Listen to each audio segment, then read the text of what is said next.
अस्सलाम वालेकुम रहमतुल्लाहि व बरकातुहू। मेरे दोस्तों बुजुर्ग बंधुगण, এই যে নকশাটা দেখতেছেন, এটা হলো যে শত্রু বেশি বাইরা যায় তারে পাগল বানানোর জন্য, রাস্তা রাস্তা হাঁটানোর জন্য এই যন্ত্রটা। তো অন্যায় কাজে নিষেধ, অন্যায় কাজে নিষেধ, অন্যায় কাজে নিষেধ। তো মেরা দোস্ত, যারা সাদাসিধা মানুষ, শত্রুর জ্বালায় যন্ত্রণায় ব্যবসা বাণিজ্য করতে পারেন না, ঘরে বাইরে থাকতে পারেন না,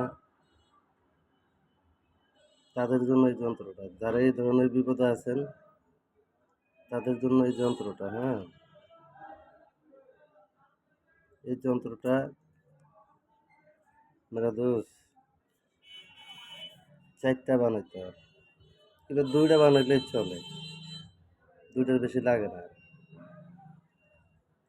এই যন্ত্রটা কিসের উপরে লিখবেন?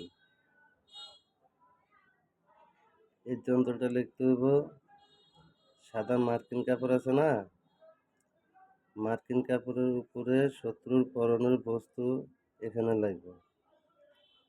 এই যন্ত্র ফিট করে কি দিয়ে বানাইতে হইব? সাপের রক্তরে কালি বানাইয়া তারপরে এই যন্ত্র বানাইতে হবে। আচ্ছা, এখন সাপের রক্ত কোথায় পাবো আমরা? সাপের রক্ত তো পাওয়া যাবে না। এই জন্য কি করতে হবে?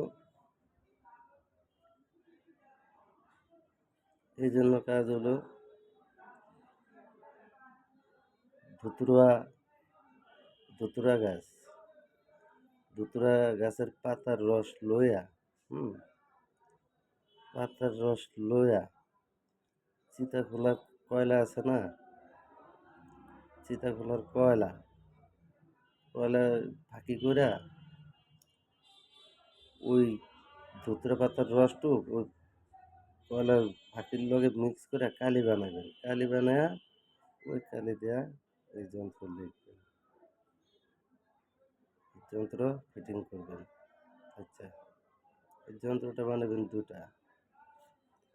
এটা বানায়া একটা পুরনো কবরে কিবা শ্মশানে গাইড়া দেবেন।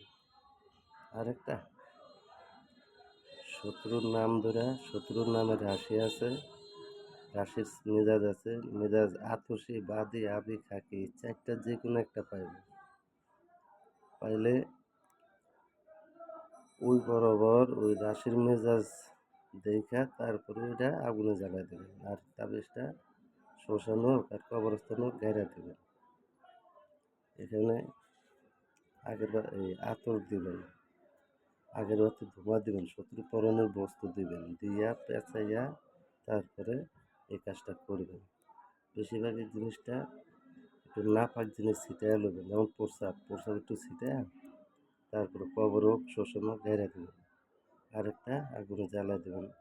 সর্বোচ্চ 7 দিন টাইম শত্রু পাগল হওয়ার, সর্বোচ্চ 7 দিন টাইম। আর যদি শত্রুর শরীর বন থাকে তাহলে বন কাইটা লবেন, নাহলে কিন্তু আপনার ক্ষতি হবে। ধন্যবাদ। যদি বুঝতে কষ্ট হয় আমার কমেন্ট বক্সে জানান, আমি পার্ট টু পার্ট বুঝিয়ে দেবো। আল্লাহ হাফেজ।